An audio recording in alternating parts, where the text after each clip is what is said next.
केंद्रीय मंत्री नितीन गडकरी यांनी बसनं प्रवास केलाय। मोदींच्या काटकसरीच्या आवाहनाला त्यांनी हा प्रतिसाद दिलेला आहे।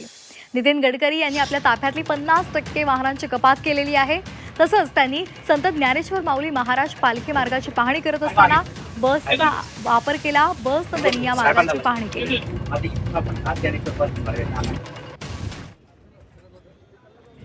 आपला ताफा आपण कमी केलेला आहे, आपण पाहणी करतोय बसने।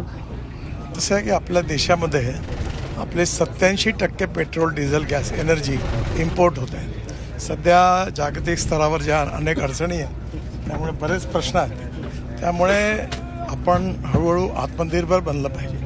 मी 2004 पासून एक मिशन म्हणून काम करतो आहे, अल्टरनेटिव्ह फ्युएल आणि बायोफ्युएल म्हणून, आणि ट्रान्सपोर्ट मंत्री म्हणून मला आनंद आहे की आज 2 लाख कोटी रुपयाची ही इकॉनॉमी बनली आहे।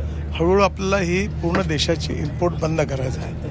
Ethanol, methanol, biodiesel, LNG, electric, hydrogen या सगळ्या गाड्या आता येतील, मशिनरी त्याच्यावर चालेल आणि आपला देश आत्मनिर्भर बनला पाहिजे। पण सध्याच्या कठीण स्थितीमध्ये आपल्याला एकंदरीत ही परिस्थिती बघता बचत केली पाहिजे असं प्रधानमंत्र्यांनी आवाहन केलं, आणि त्या दृष्टीने मी पण आज ठरवलं की ताफा कमीत कमी वाहनं ठरवली आणि त्याच्यातून आज प्रवास करतो।